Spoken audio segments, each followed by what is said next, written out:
రాజశేఖర్ రెడ్డి గారు ఉన్నారు, ఆయనతో మాట్లాడే ప్రయత్నం చేద్దాం. సో ఏ విధంగా చూస్తున్నారు ఇప్పుడు యొక్క మున్సిపల్ ఎన్నికల్లో? మీకు మెజారిటీ ఉంది కాబట్టి దాన్ని 10 సంవత్సరాలు మేము ఎవరం లేము. ఒక కార్పొరేటర్ లేకుండే, ఒక కౌన్సిలర్ లేకుండే, ప్రభుత్వం లేకుండే. ఈరోజు ప్రభుత్వం తీసుకొని వచ్చిండు రేవంత్ రెడ్డి గారు, క్యాబినెట్ మినిస్టర్స్ అందరు కలిసి ఈరోజు రాష్ట్రంలో ఉన్న ప్రతి కార్యకర్తను గెలిపియాలన్న ఒక సంకల్పంతో ఏ విధంగా అయితే కార్యకర్తలు మా కోసం పనిచేసినరో అదేవిధంగా మేము కూడా కార్యకర్తల కోసం పనిచేయాలని ప్రతి క్యాబినెట్ మినిస్టర్ రేవంత్ రెడ్డి గారితో పాటు ఈరోజు పబ్లిక్లకు పోయిర్రు. అహంకారంకి రేవంత్ రెడ్డి గారు చాలా క్లియర్గా ఎవరు కౌన్సిలర్ల కార్పొరేటర్ల కోసం పనిచేయాలనే ఉద్దేశంతో ఫీల్డ్లకు పోయి పనిచేసిండు. అదే అహంకారం ఉన్న కేటీఆర్ వాళ్ళ ఫ్యామిలీ ఇంట్లో కూర్చొని ఉన్నారు. ఎవరన్నా ఒక్క రోజన్నా వచ్చిండా అమ్మ కేసీఆర్? ఒక్క రోజన్నా వచ్చిండా? ఈరోజు రేవంత్ రెడ్డి గారు ఎమ్మెల్యే కోసం కొట్లాడుతుండు. సర్పంచ్ ఎలక్షన్స్ వస్తే కూడా ప్రతి ఒక్కరు గెలవాలని ఆయన ముందుకు వచ్చి ప్రతి ఒక్కరిని విజ్ఞప్తి చేస్తుండు. ఇది వాళ్లకు మాకున్న తేడా, అది కాంగ్రెస్కి టీఆర్ఎస్కి ఉన్న తేడా. సో ఖచ్చితంగా రానున్న రోజుల్లో కాంగ్రెస్ పార్టీకి మరింత బాధ్యత పెరిగింది. ఎందుకంటే మున్సిపాలిటీస్ మమ్మల్ని గెలిపించారు, కార్పొరేటర్గా మమ్మల్ని చేసిరు, మేయర్లుగా మమ్మల్ని చేసిరు, చైర్మన్గా మమ్మల్ని చేయబోతున్నారు. కాబట్టి మాకు ఇంకా బాధ్యత పెరిగింది. సో అంటే ఇప్పుడు ఎన్నికలు చూసే ప్రజలందరూ కూడా మీ వైపు ఇప్పుడు 100కు 100 పాళ్ళు మా ప్రభుత్వం పైన నమ్మకం పెంచుకున్నారు పబ్లిక్. మాకు ఇంకా బాధ్యత ఉందమ్మా. ఇంకా కొన్ని చేయాల్సినవి ఉన్నాయి. మొత్తం చేసినామని ఏ రోజు అనట్లేదు మేము. కొన్ని చేయాల్సినవి ఉన్నాయి, ఖచ్చితంగా అవి కూడా చేస్తాం.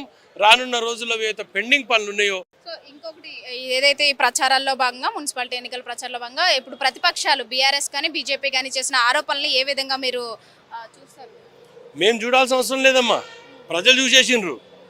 ప్రజలే కదా ఓటేసేది. సరైన సమాధానం అంటారా? వాళ్ళే సమాధానం ఇచ్చారు. ప్రజలు చాలా క్లియర్గా ఓటు రూపకంగా అమ్మ ఇప్పుడు మాట్లాడగలుగుతున్నా. మనకు ఓటు హక్కు దేనికోసం ఉందమ్మా? నా పనితనాన్ని కరెక్ట్గా చెప్పే విధం కరెక్టా కాదా, నేను పని కరెక్ట్ చేస్తున్నానని చెప్పాల్సింది ఏంది? ఓటే కదా. ఆ ఓటే కదా ఈరోజు చూపించింది. 2 సంవత్సరాలను గుర్తుపెట్టుకో అమ్మ. 23 మాదే, 24వ సంవత్సరం మాదే, 25వ సంవత్సరం మాదే, 26వ సంవత్సరం ఈరోజు కూడా ఏ ఎన్నిక ఓడిపోలే. రేవంత్ రెడ్డి గారు వచ్చిన తర్వాత 23 ఎలక్షన్స్, సారథిక ఎలక్షన్స్ గెలిచినాం, ఇమీడియట్గా ఎంపీ ఎలక్షన్ గెలిచినాం, ఇమీడియట్గా మున్సిపాలిటీల ఎమ్మెల్యే ఎలక్షన్లు గెలిచినాం, బై ఎలక్షన్స్ గెలిచినాం, పంచాయతీ ఎలక్షన్ గెలిచినాం, మున్సిపల్ కార్పొరేషన్స్ గెలిచినాం, మున్సిపాలిటీస్ గెలిచినాం. ఇంతకన్నా ఏం నిదర్శనం కావాలి? ఒకవేళ రెఫరెండంగా తీసుకుంటే ఇంతకన్నా రెఫరెండం ఏముంటుంది రాష్ట్రంలో? ఎన్నికల్లో కూడా 100 రూపాయలు గుర్తుపెట్టుకో. MMC Malkajgiri municipal corporation, GHMC greater Hyderabad municipal corporation, CMC Cyberabad municipal corporation, 3 కార్పొరేషన్ల కూడా అత్యధిక మెజారిటీతో మా కార్పొరేటర్లను గెలిపిస్తాము. మా కార్పొరేటర్లను ఖచ్చితంగా రేవంత్ రెడ్డి గారు ముందుండి గెలిపించబోతున్నారు. ఇప్పుడు ఈ జిహెచ్ఎంసీ ఎలక్షన్ చూసుకుంటే కనుక కొంత వ్యతిరేకత అయితే కనుక శివారు ప్రాంతాలను ఇందులో కలపడం వల్ల వచ్చిందని చెప్పేసి ఇప్పుడు ప్రతిపక్షాలు ఆరోపిస్తున్నాయి, ప్రజల వైపు ఉన్నాయని చెప్పేసి అన్నారు. సో ఏ విధంగా అసలు జిహెచ్ఎంసీలో ఈ బైఫర్కి డీలిమిటేషన్ అయితే జరిగిందో జరగాల్సిన అవసరం ఉందమ్మా. సిటీ జనాభా 1,30,00,000 దాటిందమ్మా. దాటినప్పుడు దీన్ని బైఫర్కేట్ చేసుకోవాల్సిన అవసరం ఉంది.